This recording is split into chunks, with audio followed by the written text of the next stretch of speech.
नमस्कार मेरे प्यारे बच्चों। आज हम 8th क्लास की हिस्ट्री बुक का चैप्टर नंबर 12 पढ़ेंगे, जिसका हमने पिछले पार्ट 1 में पढ़ा है। स्वतंत्रता के बाद में क्या क्या परेशानियां खड़ी हुई हमारे देश के साथ, और अब हम पार्ट नंबर 2 पढ़ेंगे, जिसमें हम संविधान में क्या क्या मौलिक अधिकार हैं और देश आज़ाद होने के बाद में देश के राज्यों का किस तरह निर्माण किया जाए। तो कांग्रेस ने एक नारा दिया था कि देश आज़ाद होने के बाद में जहाँ जो भाषा बहुमूल्य क्षेत्र में बोली जाएगी, जिस क्षेत्र में जो भाषा बोली जाएगी, उस हिसाब से उस प्रांत का निर्माण किया जाएगा।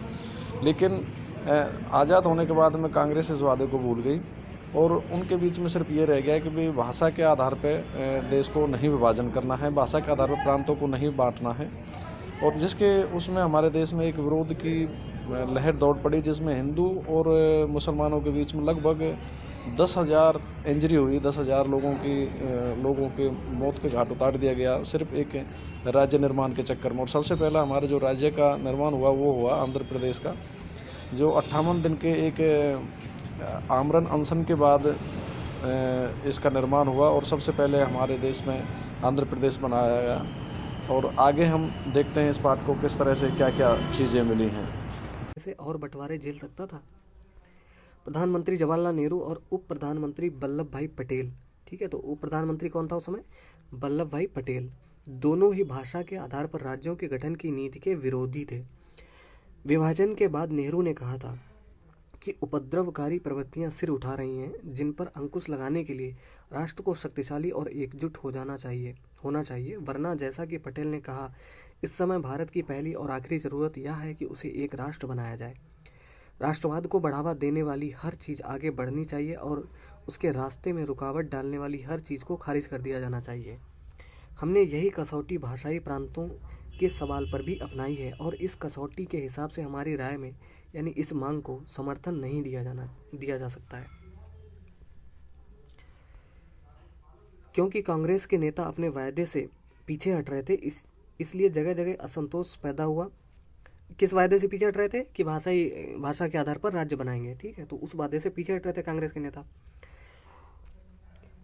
कन्नड़ भाषी, मलयालम भाषी, मराठी भाषी सभी अपने अपने राज्य के इंतजार में थे। सबसे गहरा असंतोष मद्रास प्रेसिडेंसी के तेलुगु भाषी जिलों में दिखाई दिया। जब 1952 के आम चुनाव में नेहरू वहां चुनाव प्रचार के लिए गए तो लोगों ने उन्हें काले झंडे दिखाए और हमें आंध्र चाहिए के नारे लगाए। उसी साल अक्टूबर में वयोवृद्ध गांधीवादी पोट्टी श्री रामुलु तेलुगु भाषियों के हितों की रक्षा के लिए आंध्र राज्य के गठन की मांग करते हुए भूख हड़ताल पर बैठ गए। जैसे जैसे अनशन आगे बढ़ा, बहुत सारे लोग श्री रामुलु के समर्थन में आगे आने लगे। जगह जगह लोग हड़ताल करने लगे और जुलूस निकालने लगे। तो ये उनका चित्र है। गांधीवादी नेता पोट्टी श्री रामुलु तेलुगु भाषियों के लिए अलग राज्य की मांग करते हुए अनशन पर ही उनकी मृत्यु हो गई थी। 58 दिन के अनशन के बाद 15 दिसंबर 1952 को पोट्टी श्री रामुलु का देहांत हो गया। जैसा कि एक अखबार ने लिखा था, श्री रामुलु के देहांत की खबर ने पूरे आंध्र को अस्त व्यस्त कर डाला। विरोध इतना व्यापक और गहरा था कि केंद्र सरकार को आखिरकार यह मांग माननी पड़ी। इस तरह 1 अक्टूबर 1953 को आंध्र के रूप में एक नए राज्य का गठन हुआ, जो बाद में आंध्र प्रदेश बना। ठीक है, तो ये एक क्वेश्चन पूछा जा सकता है, पूछा भी गया बहुत बार, कि भारत में पहला कौन सा राज्य है जो भाषा के आधार पर बनाया गया, या पहला भाषाई राज्य कौन है भारत में, कौन था? तो आंध्र प्रदेश। ठीक है, और कब हुआ था? 1 अक्टूबर 1953 को बनाया गया था। आंध्र प्रदेश की स्थापना के बाद अन्य भाषाई समुदाय भी अपने अपने अलग राज्यों की मांग करने लगे। फलस्वरूप एक राज्य पुनर्गठन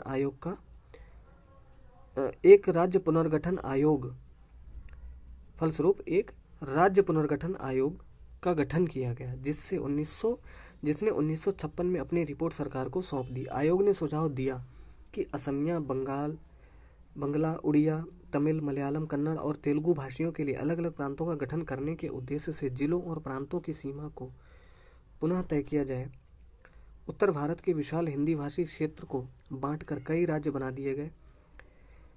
उत्तर भारत के कुछ समय बाद 1960 में बम्बई प्रांत को मराठी और गुजराती भाषी 2 अलग राज्यों में बांट दिया गया। कब? 1960 में। 1966 में पंजाब का विभाजन हुआ और हरियाणा को अलग राज्य के रूप में मान्यता दी गई। पंजाब में पंजाबी भाषियों जिनमें से ज़्यादातर सिख थे और हरियाणा में हरियाणवी या हिंदी बोलने वालों की बहुतायत थी, यानी संख्या अधिक थी। भाषाई राज्यों का गठन, ये एक मानचित्र दिया गया है, बहुत इम्पॉर्टेंट है। यहाँ पर डेट लिखी हुई है 14 अगस्त 1947 से पहले भारतीय प्रांत और रियासतें, यानी देश की आज़ादी से ठीक पहले तक का ये चित्र है। तो क्या थी, रियासतें जो हैं वो रेड कलर में है थोड़ा सा, और ब्रिटिश जो है थोड़ा सा हल्के पीले रंग में है। तो ये देख लीजिए कौन कौन सी रियासतें थी। रियासतों की संख्या तो 500 से ज़्यादा थी, लेकिन छोटी बड़ी मिलाकर थी, ठीक है। जो बड़ी रियासतें थी उनमें हैदराबाद हो गया, जम्मू कश्मीर की हो गई, ये रियासतें थी। और बाकी जो येलो रंग के हैं ये सब ब्रिटिश भारत था, यानी ब्रिटिश के कब्जे में था ये सब। तो ये देख सकते हैं आप वीडियो पॉज करके, अगर ठीक से देखना है तो। आगे बढ़ते हैं।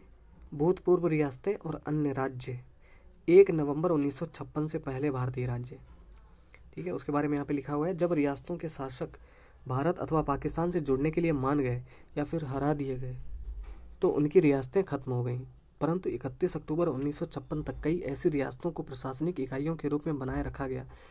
इसीलिए 1947-48 से 31 अक्टूबर 1956 की कालावधि के लिए इन्हें भूतपूर्व रियासत कहा गया है।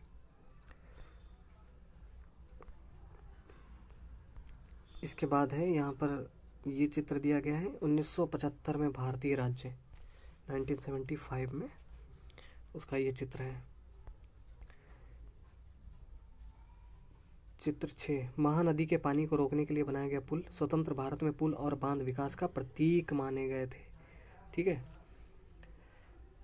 जिनको जवाहरलाल नेहरू ने विकास का मंदिर भी कहा था।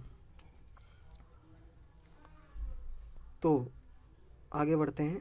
राज्य यानी सरकार से संबंधित।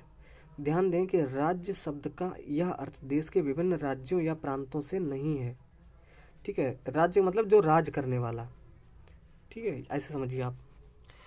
विकास की योजनाएं बनाना, भारत और भारतीयों को गरीबी से मुक्त कराने और आधुनिक तकनीकी एवं औद्योगिक आधार निर्मित करना नए भारत का एक बड़ा लक्ष्य था। 1950 में सरकार ने आर्थिक विकास के लिए नीतियां बनाने और उनको लागू करने के लिए एक योजना आयोग का गठन किया। कब किया?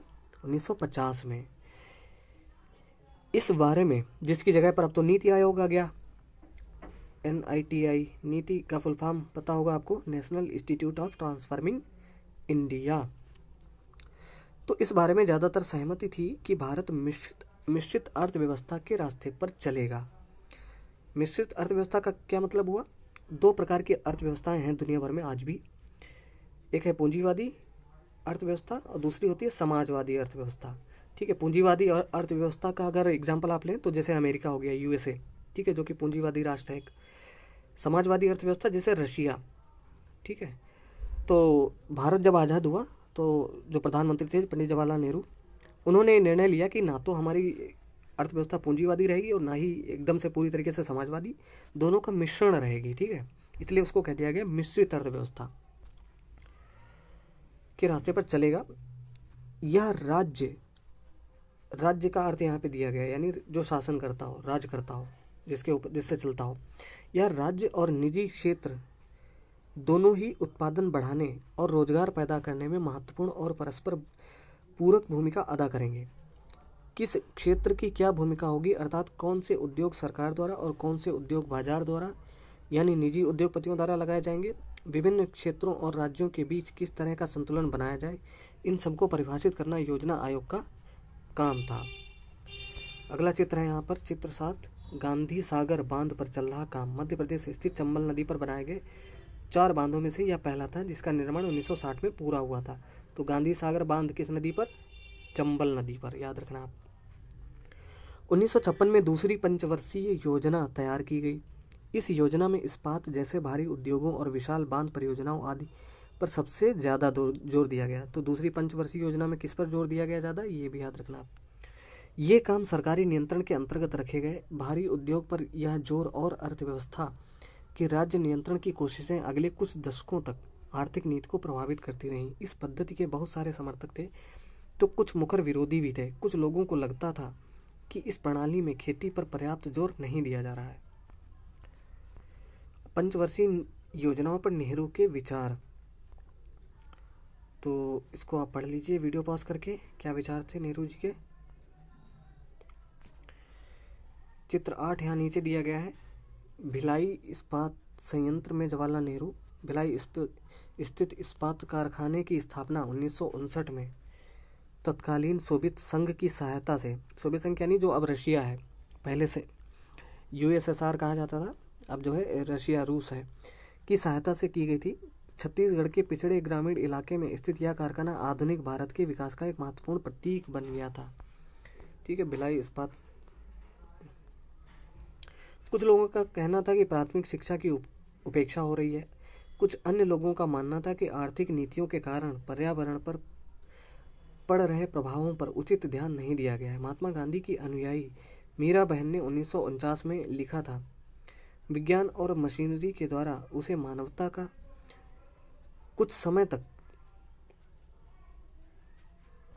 मानवता को कुछ समय तक भारी फायदा हो सकता है, लेकिन आखिरकार तबाही ही मिलेगी। हमें कुदरत के संतुलन का अध्ययन करके उसके नियमों के हिसाब से अपनी ज़िंदगी चलानी चाहिए, तभी हम स्वस्थ और नैतिक रूप से सभ्य प्रजाति के रूप में जीवित रह पाएंगे।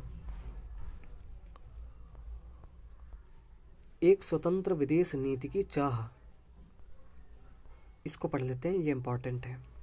ये चित्र यहाँ पे दिया गया है। संयुक्त राष्ट्र में जवाहरलाल नेहरू और कृष्णा मेनन ने 1952 से 1962 के बीच संयुक्त राष्ट्र में भारतीय प्रतिनिधि मंडलों का नेतृत्व किया और गुट निरपेक्षता की नीति के पक्ष में आवाज़ उठाई थी।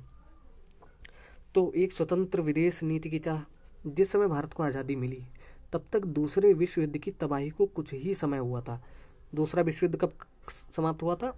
1945 में। ठीक है, 1939 में शुरू हुआ था, हिटलर ने पोलैंड पे हमला किया था और तब इसकी द्वितीय विश्व युद्ध की शुरुआत हुई थी। और 1945 में जब जापान पर परमाणु बम गिराए गए हिरोशिमा और नागासाकी पर 5 अगस्त और 9 अगस्त 1945 को, तब द्वितीय विश्व युद्ध की समाप्ति हो गई। ठीक है, जो अगली एनसीईआरटी है 9th 10th की, वो विश्व के इतिहास पर ही है, तो उसमें ये सब चीज़ें हम लोग पढ़ेंगे, बहुत इंटरेस्टिंग है। ओके, तो जिस समय भारत को आज़ादी मिली तब तक दूसरे विश्व युद्ध की तबाही को कुछ ही समय हुआ था। 1945 में गठित की गई नई अंतर्राष्ट्रीय संस्था संयुक्त राष्ट्र, तो संयुक्त राष्ट्र की स्थापना कब हुई थी? 1945 में, याद रखना आप। तब तक 1945 में गठित की गई नई अंतर्राष्ट्रीय संस्था संयुक्त राष्ट्र अभी अपने शैशव काल यानी बच्चे शैशव काल में थी। 1950 और 1960 के दशकों में शीत युद्ध का उदय हुआ, शक्तिशाली देशों के बीच प्रतिद्वंद्विता पैदा हुई और अमेरिका व सोवियत संघ के बीच वैचारिक टकराव गहरे होते गए। किसके बीच में? अमेरिका और रूस के बीच में। फलस्वरूप दोनों देशों ने अपने अपने समर्थक देशों को मिलाकर सैनिक गठबंधन बना लिए। यही समय था जब औपनिवेशिक साम्राज्य ध्वस्त हो रहे थे। औपनिवेशिक साम्राज्य यानी जहाँ जहाँ उपनिवेश थे, जैसे ब्रिटेन का कहीं उपनिवेश था, कहीं पोलैंड उसका था, पुर्तगालियों का था, ये सब ध्वस्त हो रहे थे और बहुत सारे देश स्वतंत्रता प्राप्त कर रहे थे। प्रधानमंत्री जवाहरलाल नेहरू नवस्वाधीन भारत के विदेश मंत्री भी थे, यानी प्रधानमंत्री के साथ साथ विदेश मंत्रालय भी उन्हीं के पास था। उन्होंने इस संदर्भ में भारत की विदेश नीति की रूपरेखा तैयार की। गुट निरपेक्ष आंदोलन इसी विदेश नीति का मूल आधार था। मिस्र, यूगोस्लाविया, इंडोनेशिया, घाना और भारत के राजनेताओं के नेतृत्व में गुट निरपेक्ष आंदोलन में दुनिया के देशों से आह्वान किया गया कि वे इन दोनों मुख्य सैनिक गठबंधनों में शामिल न हों। परंतु गठबंधनों से दूर रहने की इस नीति का मतलब अलग थलग या तटस्थ रहना नहीं था। अलग थलग रहने का मतलब था कि विभिन्न देश अंतर्राष्ट्रीय मामलों से दूर रहें, जबकि भारत जैसे गुटनिरपेक्ष देश तो अमेरिकी और सोवियत गठबंधनों के बीच सुलह सफाई में एक अहम भूमिका अदा कर रहे थे। इन देशों ने युद्ध को टालने के प्रयास किए और अक्सर युद्ध के खिलाफ मानवतावादी और नैतिक रवैया अपनाया, परंतु विभिन्न कारणों से भारत सहित बहुत सारे गुटनिरपेक्ष देशों को युद्ध का सामना करना पड़ा। 1970 के दशक तक बहुत सारे देश गुटनिरपेक्ष आंदोलन के सदस्य बन चुके थे। एक चित्र है यहाँ पर जिसमें वांडुंग इंडोनेशिया में एशिया और अफ्रीका के नेताओं की बैठक 1955 का ये चित्र है।